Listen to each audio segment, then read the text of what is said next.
एक समय की बात है।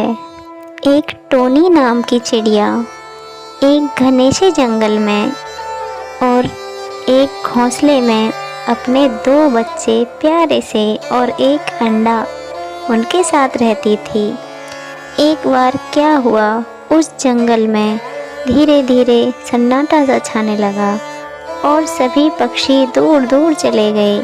खाने के लिए कुछ नहीं बचा, लेकिन वह टूनी चिड़िया वहीं डटी रही, भगवान के भरोसे। कहती है कि कभी ना कभी तो दाना उगेगा यहाँ।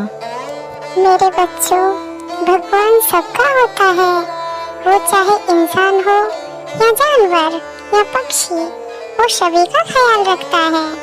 एक न एक दिन वो दाना हमें जरूर देगा, क्योंकि हम उसी के तो बच्चे हैं। इसीलिए हमें डटा रहना चाहिए। हम कहाँ जाएंगे ये जंगल छोड़ के। फिर टोनी चिड़िया को बहुत दुख होता है। कहती है, हे भगवान, मैं कहाँ से दाना लाऊं अपने बच्चों के लिए, मेरी रक्षा कर भगवान। फिर वह एक नदी किनारे आ जाती है और रोती रहती है और कहती है, हे भगवान, पूरे 2 दिन से बच्चों ने मेरे कुछ नहीं खाया, कहीं दाना नहीं मिला मुझे। मैं करूं तो क्या करूं कि कुछ समझ में ही नहीं आ रहा है। मेरे भगवान, तुम हमारी क्यों नहीं सुनते हो। फिर टूनी चिड़िया दूसरे जंगल की तरफ दाना के लिए चली जाती है कि कहीं मुझे थोड़ा सा दाना मिल जाए। उसके बच्चे भी भूखे थे और वह टूनी चिड़िया भी भूखी थी। फिर उस टूनी ने सोचा कि मैं अपने बच्चों को लेकर के कहीं दूर चली जाती हूँ, शायद कुछ खाना मिल जाए मेरे बच्चों के लिए। वह अपने 2 बच्चों को लेकर के दूसरे जंगल की तरफ रवाना हो जाती है।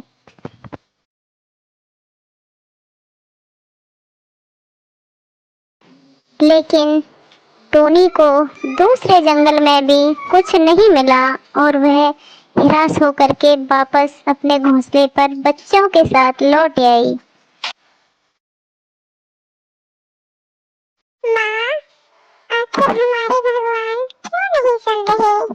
क्या हमें भूल गए हैं वो? हम कब तक भूखे रहेंगे माँ? फिर टूनी चिड़िया कहती है कि बच्चों, भगवान सबका होता है, एक न एक दिन वह सुनेगा हमारी। वह अपने बच्चों को समझाती है और सांत्वना देती है। मेरे बच्चों, हमें कभी भी भगवान को दोषी नहीं ठहराना चाहिए, क्योंकि भगवान भी हमें परख कर देखते हैं कि मुश्किल घड़ी में ये मुझे याद करते हैं या नहीं। बेटा, ये हमारी परीक्षा चल रही है। एक न एक दिन उन्हें हमारी याद आएगी और वे हमारे लिए दाने की व्यवस्था करेंगे। बेटा, ऐसा नहीं कहते। बच्चों को समझाने के बाद जब टोनी चिड़िया जंगल चली जाती है दाने की तलाश में, उसके जाने के थोड़ी देर बाद तीसरा अंडा भी फूट जाता है। उससे भी एक नन्हा सा बच्चा बाहर आ जाता है। लेकिन टोनी चिड़िया को क्या पता कि मेरा तीसरा बच्चा भी तैयार हो गया है। वह बाहर दाने की तलाश में जाती है और फिर उसके साथ क्या होता है। माँ, अभी तक नहीं माँ आई। हमें भूख लग रही है। अब दर्द हो रहा है भूख के मारे पेट में। अब नहीं सहा जा रहा। हे भगवान, अब क्या करें? माँ को दाना मिला होगा या नहीं? हमें भूख लग रही है बहुत जोर से। हमें भूख लग रही है बहुत जोर से। माँ, तुम आ जाओ ना माँ। माँ, तुम कहाँ हो माँ? हमें भूख लग रही है माँ। माँ, तुम आ जाओ, जल्दी से आ जाओ। माँ, हमारा दम निकला जा रहा है भूख से। माँ, माँ, आ जाओ तुम। टोनी सारे दिन घूमती रहती है और दाने की तलाश करती रहती है। उसे सुबह से शाम हो जाती है, शाम से सुबह हो जाती है, लेकिन उसे खाना नहीं मिलता। एक दिन अपने घोंसले से उड़ती उड़ती काफ़ी दूर निकल गई दाने की तलाश में। फिर उसको एक संत जी मिलते हैं। थोड़ी देर बाद पूरी सृष्टि के रचने वाले भगवान भेष बदलकर टोनी के आगे आ जाते हैं और टोनी से कहने लगते हैं कि टोनी तो क्यों रो रही है। टोनी, टोनी, तुम क्यों रो रही हो? क्या कारण है तुम्हारे रोने का? क्या तुम मुझे बताओगी आखिर तुम रो क्यों रही हो टोनी? हे संत जी, मैं तुम्हें क्या बताऊं?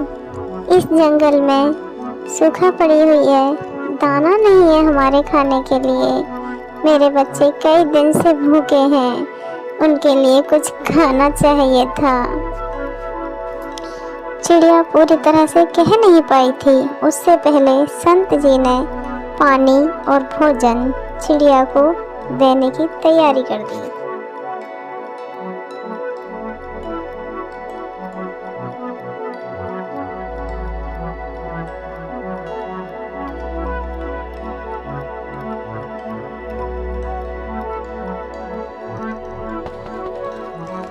जो भगवान के भरोसे रहता है उसी के आश्रय है, उसे भगवान कभी भूखा नहीं मरने देता। बेटा तेरी परीक्षा चल रही थी, उसमें तू पास हो गई है। मैं तुझे वरदान देता हूँ, आज के बाद तू कभी भूखी नहीं रहेगी। कॉपीराइट फ्री है। और बेटा तू भगवान की सच्ची भक्ति करा कर, क्योंकि भक्ति में ही शक्ति है और उससे तू मोक्ष को प्राप्त हो जाएगी।